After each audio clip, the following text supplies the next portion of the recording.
여러분, 뉴스에서 이런 거 보신 적 있으시죠? 땡땡 초등학교 급식 먹은 학생 100명, 집단 구토와 설사, 땡땡 요양원에서 노로바이러스 집단 감염, 겨울철 식중독 주의보, 노로바이러스 기승, 겨울에 식중독이라니 이상하지 않으세요? 식중독은 여름에나 걸리는 거 아닌가요? 그런데 겨울에 오히려 더 기승을 부리는 식중독이 있어요. 바로 노로바이러스예요. 이거 진짜 무섭습니다. 한 명이 걸리면 가족 전체가 다 걸려요. 학교, 유치원, 요양원 같은 데서 집단 발병해요. 그리고 증상이 정말 괴로워요. 토하고 설사하고 화장실에서 못 나와요. 오늘 제가 여러분께 말씀드릴 노로바이러스, 겨울철 반드시 대비해야 하는 이 바이러스에 대해 예방부터 대처까지 완벽하게 알려드릴게요.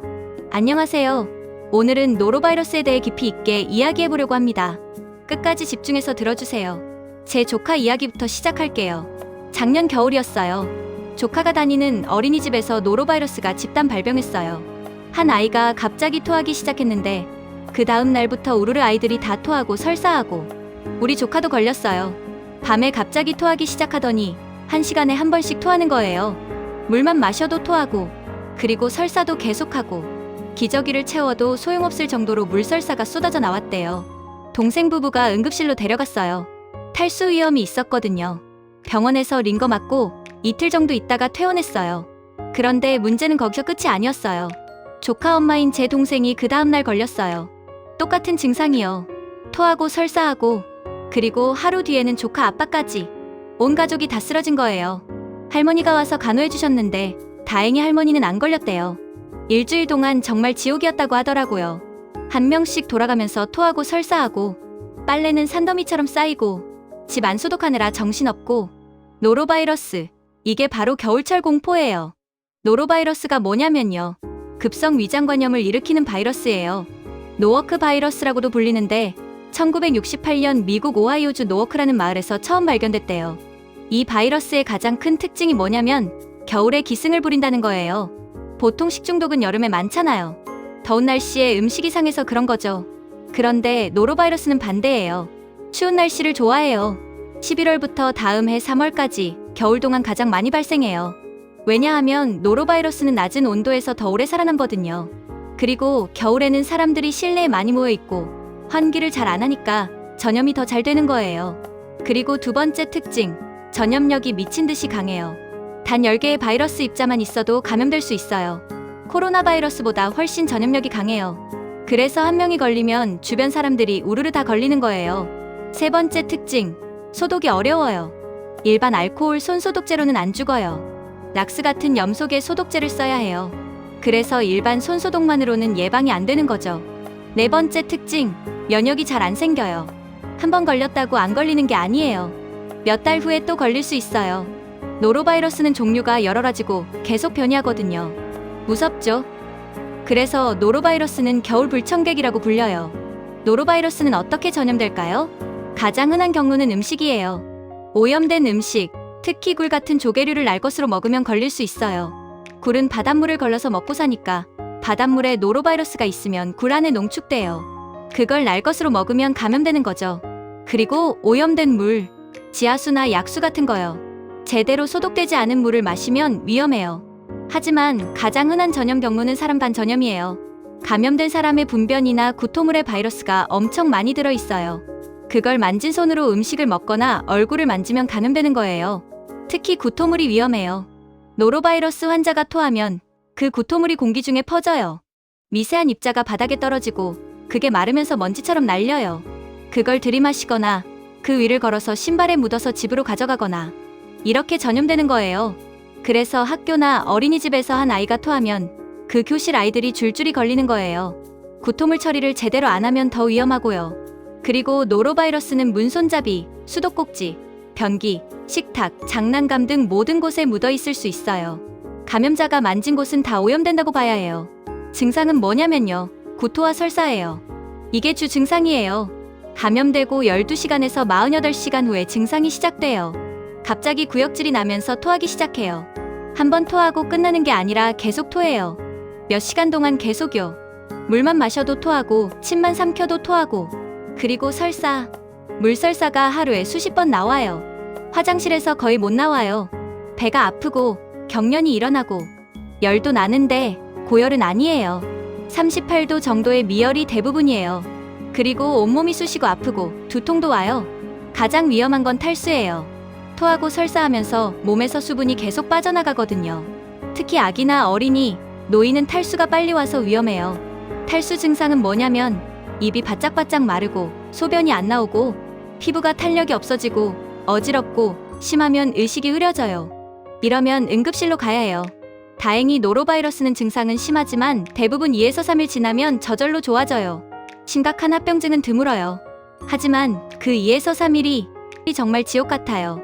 노로바이러스에 걸렸을 때는 어떻게 해야 할까요? 사실 특효약이 없어요. 바이러스를 죽이는 약이 없어요. 독감처럼 항바이러스제도 없고요. 그냥 저절로 나을 때까지 버텨야 해요. 그럼 병원에 가면 뭘 해주냐면 대증 치료를 해줘요. 탈수를 막기 위해 수액을 놓아주고 구토를 줄이는 약을 주고 배 아픈 걸 줄여주는 약을 주고 집에서는 어떻게 해야 하냐면요. 첫째, 물을 자주 마셔야 해요. 토하고 설사하면서 빠져나간 수분을 보충해야 하거든요. 한꺼번에 많이 마시면 또 토할 수 있으니까 조금씩 자주 마시세요. 10분마다 한 모금씩 이렇게요. 경구수액제가 가장 좋아요. 이온 음료나 보리차도 괜찮아요. 단, 탄산음료나 과일 주스는 피하세요. 설사를 더 심하게 만들 수 있어요. 둘째, 억지로 음식을 먹지 마세요. 입맛이 없으면 안 먹어도 돼요. 구토가 멈추고 나서 천천히 먹기 시작하세요. 죽이나 바나나, 삶은 감자 같은 부드러운 음식부터 시작하세요. 셋째, 지사제는 함부로 먹지 마세요. 설사약 말이에요.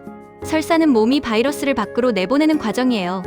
약으로 억지로 멈추면 오히려 회복이 늦어질 수 있어요. 의사가 처방하지 않는 한 먹지 마세요. 넷째, 충분히 쉬세요. 일하러 가지 말고 집에서 쉬세요. 학교나 회사에 가면 다른 사람들한테 옮기게 돼요. 다섯째, 격리하세요. 가족 중에 환자가 있으면 화장실을 따로 쓰는 게 좋아요. 식기나 수건도 따로 쓰고요. 환자가 만진 건 다 소독해야 해요. 여섯째, 손을 자주 씻으세요. 비누로 30초 이상 흐르는 물에 꼼꼼하게 씻으세요. 특히 화장실 다녀온 후에 음식 먹기 전에 꼭 씻으세요. 일곱째, 구토물과 배설물을 조심해서 처리하세요. 이게 정말 중요해요. 일회용 장갑을 끼고 키친타올로 닦아내고 락스 희석액으로 소독하세요. 그리고 쓰레기는 비닐봉투에 밀봉해서 버리세요. 증상이 사라진 후에도 최소 3일은 더 조심해야 해요. 왜냐하면 증상이 없어져도 바이러스는 2주까지 배출될 수 있거든요. 특히 음식 조리는 하지 마세요. 그럼 노로바이러스를 예방하려면 어떻게 해야 할까요? 첫 번째, 손 씻기. 이게 가장 중요해요. 비누로 30초 이상 손가락 사이사이 손톱 밑까지 꼼꼼하게 씻으세요. 특히 화장실 다녀온 후, 기저귀 갈아준 후, 음식 먹기 전, 조리하기 전에는 필수예요. 손 소독제만으로는 안 돼요. 노로바이러스는 알코올에 잘 안 죽거든요. 꼭 비누와 물로 씻어야 해요. 두 번째, 음식을 잘 익혀 먹으세요. 특히 굴 같은 조개류는 꼭 익혀서 드세요. 생굴은 위험해요. 겨울철에는 더더욱 조심해야 해요. 채소나 과일도 깨끗이 씻으세요. 흐르는 물에 30초 이상 씻으세요. 껍질째 먹는 건 더 꼼꼼하게요. 세 번째, 물을 끓여 먹으세요. 특히 지하수나 약수는 꼭 끓여서 드세요. 정수된 물이 아니면 믿지 마세요. 네 번째, 조리도구를 철저히 소독하세요. 도마, 칼, 행주 등은 락스로 소독하거나 끓는 물에 삶으세요. 특히 날고기, 생선 썬 도마는 채소 도마와 따로 써야 해요. 다섯 번째, 화장실을 청결하게 유지하세요. 변기 뚜껑, 문손잡이, 수도꼭지를 자주 소독하세요. 락스 희석액물로 닦으세요. 여섯 번째, 환자와 접촉을 피하세요. 가족이 걸렸으면 따로 격리하고 환자가 만진 물건은 다 소독하세요. 일곱 번째, 집단 급식 장소는 조심하세요. 학교, 유치원, 회사 구내식당, 뷔페 이런 데서 집단 발병이 많거든요. 손 씻기를 철저히 하고 의심스러운 음식은 피하세요. 여덟 번째, 면역력을 키우세요. 충분한 수면, 규칙적인 운동, 균형 잡힌 식사. 면역력이 강하면 감염되어도 증상이 가볍게 지나가요. 그리고 중요한 게 하나 더 있어요. 노로바이러스는 백신이 없어요. 독감처럼 예방접종을 할 수가 없어요. 그래서 예방수칙을 지키는 게 유일한 방법이에요. 특히 어린이집이나 유치원, 요양원처럼 사람들이 밀집된 곳은 더 조심해야 해요. 한 명만 걸려도 전체로 퍼지니까요. 제 조카가 다니던 어린이집은 그 일 이후로 정말 철저해졌대요. 아이들 손 씻기 교육을 매일 하고 하루에 2번씩 장난감 소독하고 환기를 자주 하고 그랬더니 그 이후로는 집단 발병이 없었대요. 여러분, 노로바이러스 정말 무섭죠? 하지만 예방할 수 있어요. 손만 잘 씻어도 70% 이상 예방할 수 있어요. 겨울철에는 특히 조심하세요. 생굴 드실 때 주의하시고, 외출하고 돌아오면 꼭 손 씻으시고, 아이들 손 씻기 교육 철저히 하시고, 혹시 걸리더라도 너무 걱정하지 마세요. 대부분 2에서 3일 지나면 좋아져요. 탈수만 조심하면 큰 문제 없어요. 물을 자주 마시고 증상이 심하면 병원에 가세요. 그리고 가족 중에 환자가 생기면 철저히 격리하고 소독하세요. 구토물 처리할 때는 꼭 장갑 끼고 락스로 소독하세요. 그래야 온 가족이 다 안 걸려요. 이번 겨울 노로바이러스 없이 건강하게 보내시길 바랍니다. 긴 시간 들어주셔서 감사합니다. 다음에 또 유익한 건강 정보로 찾아뵐게요. 구독과 좋아요, 알림 설정 부탁드려요. 오늘도 건강하세요.